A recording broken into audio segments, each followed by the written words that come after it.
ગઈ તારીખ 14મી નવેમ્બર 2024ના રોજ વલસાડ જિલ્લાના પારડી પોલીસ સ્ટેશન વિસ્તારની એક કોલેજન યુવતીના દુષ્કર્મ અને હત્યાના કેસમાં ખૂબ મોટી સફળતા 10 દિવસની મહેનત બાદ વલસાડ જિલ્લા પોલીસને મળી હતી. આ આરોપી રાહુલ કરમબીર જાટ, જે 4થી વધુ રાજ્યોમાં અલગ અલગ આંતરરાજ્ય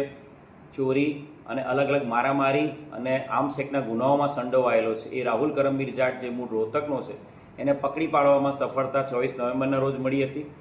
એ આરોપીની પ્રથમ દિવસની પૂછપરછ દરમિયાન પારડી દુષ્કર્મ હત્યા કેસ ઉપરાંત અલગ અલગ 4 રાજ્યો આંધ્રપ્રદેશ, કર્ણાટકા, તેલંગાના અને વેસ્ટ બેંગાલ, અલગ 4 રાજ્યોમાં કુલ મળીને 5 હત્યાના બનાવો ડિટેક્ટ કરવામાં વલસાડ જિલ્લા પોલીસને સફળતા મળી હતી. આરોપીના કુલ 10 દિવસના રિમાન્ડ તારીખ 5 ડિસેમ્બર 2024ના રિમાન્ડ લેવામાં આવ્યા હતા અને આરોપી દ્વારા અન્ય હત્યાઓ કે અન્ય કોઈ ગુનાઓ કર્યા છે એ બાબતે સઘન પૂછપરછ, સઘન ઇન્ટ્રોગેશન એસઆઈટીની ટીમ દ્વારા કરવામાં આવી રહ્યું હતું. અને આ ઇન્ટ્રોગેશન દરમિયાન એક મોટી સફળતા વલસાડ જિલ્લા પોલીસને મળી છે. વડોદરા જિલ્લાના ડભોઈ વિસ્તારમાં ગઈ તારીખ 8મી જૂનના રોજ આ આરોપી છે, એ આરોપી પ્રતાપનગર રેલવે સ્ટેશનથી ટ્રેનમાં ચડ્યો હતો અને એની સાથે દિવ્યાંગ ડબ્બામાં મુસાફરી કરતા એક અલ્પદ્રષ્ટિ યુવાનને, જે વિઝ્યુઅલી ચેલેન્જ છે એવા વ્યક્તિ સાથે એણે વાતચીતમાં વિશ્વાસ કર્યો હતો અને લૂંટ કરવાના ઈરાદે 3 રેલવે સ્ટેશન પછી એને ઉતારી લીધો હતો અને એની સાથે એની જોડે લઈ જઈને જે પેટ્રોલ પંપ છે એની બાજુમાં નવી બનતી બિલ્ડિંગની દિવાલ પાછળ લઈ જઈને એનું ગળું દબાવીને એની હત્યા કરી નાખી હતી સાંકળ જેવી વસ્તુથી, અને ત્યારબાદ એનો મોબાઈલ અને એના પૈસા લઈને એ લૂંટીને ફરાર થઈ ગયો હતો. આ કન્ફેશન, આજે એણે જે હકીકત જણાવી છે, એ ડભોઈ પોલીસ સ્ટેશન વડોદરા ગ્રામ્યમાં બનેલા 11મી જૂનના બનાવ સાથે ટોટલી મેચ થાય છે અને આ બાબતે વડોદરા ગ્રામ્ય એસપી અને વડોદરા ગ્રામ્ય પોલીસને સંપૂર્ણ હકીકતથી વાકેફ કરવામાં આવ્યા હતા. અને આ બનાવ અનુસંધાને જે વ્યક્તિ મરણ ગયેલ છે, એ મરણ ગયેલ વ્યક્તિ ફૈયાઝ અહેમદ મહેબૂબ અહેમદ શેખ, જે મૂળ નંદુરબાર મહારાષ્ટ્રનો છે, એની વડોદરા ગ્રામ્યમાં દાખલ કરવામાં આવ્યો છે અને સિરિયલ કિલર દ્વારા કરવામાં આવેલા વધુ એક હત્યાના ગુનાને ડિટેક્ટ કરવામાં વલસાડ જિલ્લા પોલીસને સફળતા મળી છે. હજુ વધુ કોઈ ભેદ ઉકેલવાની શક્યતા ખરી?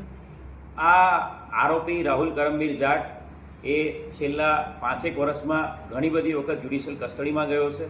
આરોપી રાજસ્થાનની જેલમાં, જયપુર જોધપુરમાં, આરોપી ઉત્તર પ્રદેશની સહરાનપુર જેલમાં, એની સાથે સાથે ઉત્તરાખંડની દહેરાદૂન જેલમાં, અલગ અલગ જેલમાં અલગ અલગ સમયમાં એ જેલમાં રહેલો હતો. એની જ્યુડિશિયલ કસ્ટડીના સમય સિવાયના સમયમાં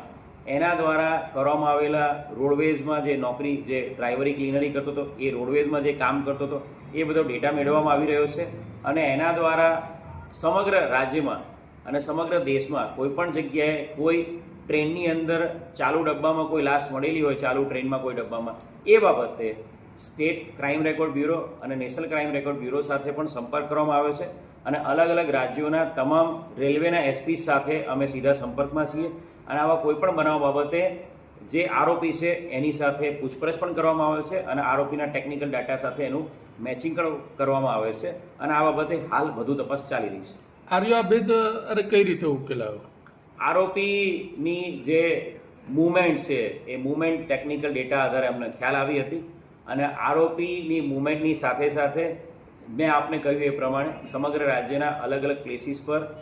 જે દાખલ થયેલા અનડિટેક્ટ બનાવો છે, જે બનાવોમાં શંકાસ્પદ કંઈ પણ જણાયું છે એવો ડેટા કલેક્ટ કરવામાં આવ્યો હતો અને એ ડેટાના આધારે આરોપીની જે મૂવમેન્ટ છે એ બાબતે પૂછપરછ કરવામાં આવી હતી. સાથે સાથે આરોપીએ ઘણા બધા મોબાઈલ ચોરેલા છે, એવા મોબાઈલો પણ રિકવર કરવામાં આવી રહ્યા છે. એના આધારે પણ એ જે મોબાઈલ છે એ કયા વિક્ટીમનો હોઈ શકે એ બાબતે તપાસ કરવામાં આવી હતી અને ચોક્કસ ઇન્ફોર્મેશન ડેટા ગેધર કર્યા પછી એની સઘન પૂછપરછ કરતાં એણે આ ડભોઈમાં બનેલા બનાવને કબૂલાત આપી છે.